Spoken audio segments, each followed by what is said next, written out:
did. Now, they were in the position where, Blood Legion is. We'll come back to them in a second because grenades are going to be flying as Skylight Gaming are picking a fight with High Voltage. Aussie fires one. Leon fires one, but Aussie's grenade does connect, and Chari has been brought down to the knees. But the question is a push going to come in? A lot of grenades are going to be exchanged over here. Assassin moving in from the left flank. He might just get a little bit of an angle on Leon. Ooh, that grenade went just a little bit too far, but talk about boom and bam. Chari is definitely not in a good position right now, and I do suspect as and when the grenades are going to be running out, they might go in. Aussie, you got to be careful.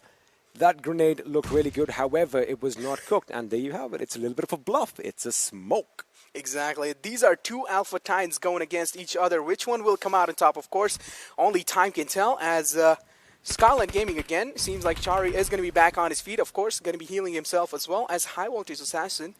Again, he is on one more kind of like that angle where I really feel like his position might not be contested.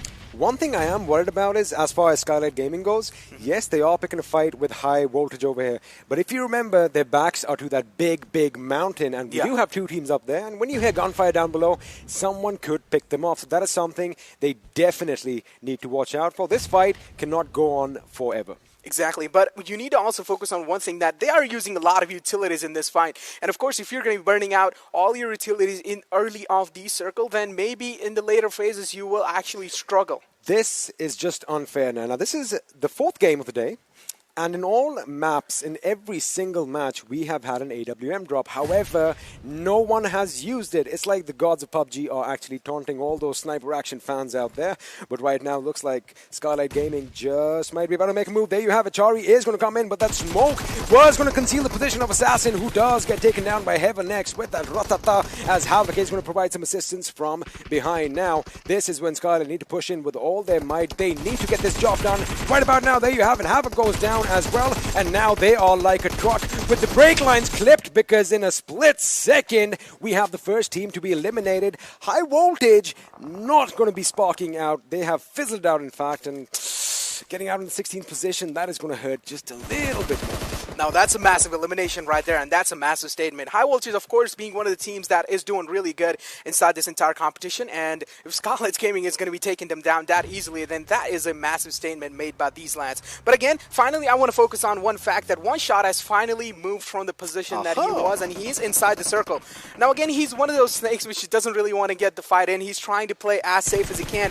But again, Stowler Flex, F4 are in those nearby phases, and even Skylight Gaming are moving inside. But for now, it's going to be Virus taking a lot of shots on the 9-boy, but not going to be able to connect any though. But RX Jax has already went down. The confirmation kill will be there as well.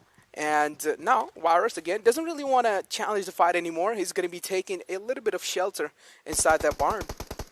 Especially got to keep one thing in mind, that the blue zone is going to be moving in, and they are pretty much, they have a little bit of a distance to the next circle. Of course, that big mountain in the middle is going to be a hurdle they do not really want to cross, so they are going to have to go around.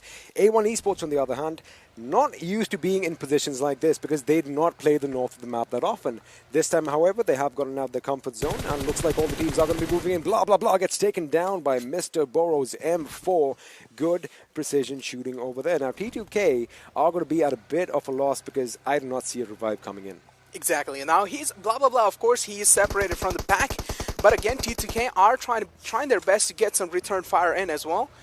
But certainly not going to be that easy of a job, as it's going to be T2K again making the rotation, but DRS is again in those nearby phrases. They need to watch out from them. But I'm going to hold on to my thoughts, as there is another fight breaking down. Fear already going down by R3D. R3D are doing such a good job in overall contesting the hill area. 7C are in a massive water trouble, as they've already lost Nemo and Fear as well. And now Rig, again, one of the good players that has been recently added inside the 7C roster. Rig is doing an absolutely fantastic job inside this roster.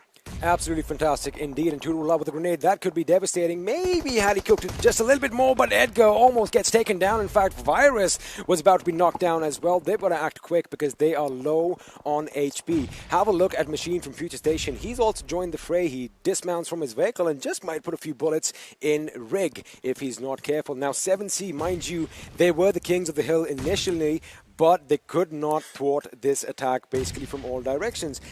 My biggest, critique of this is, yes, the mountain is still in the circle, but you do not want to be in that position because when you have to come down, it's open ground, and you can be spotted from quite a distance. Exactly, well said. Of course, the open ground is going to be way much more detrimental than it is, but again, the barrage of nades is coming in through from P and crew. Seems like they were saving all their nades for this exact moment, as Utsarga is going to be the last man surviving from TDK again, but Machine taking down 7C Rig. Now that's a massive opening, as 7C might be in a massive water trouble. Again, Future Station, Gremlin Star Machine, we do know what this man is capable of doing, as we did see him in the past playing such good inside scrims, but again, Venom Legends are again in those down frays. Barely connects that shot. Joker, you are so scary. You know what they say, better late than never. I like the fact that R3D have finally woken up. Look at the aggression they are showcasing. Yep. They took down one King of the Hill, and now they're going for the second. Venom Legends are going to be in a world of trouble. Oh, that grenade almost wiping them out from the face of Erangel.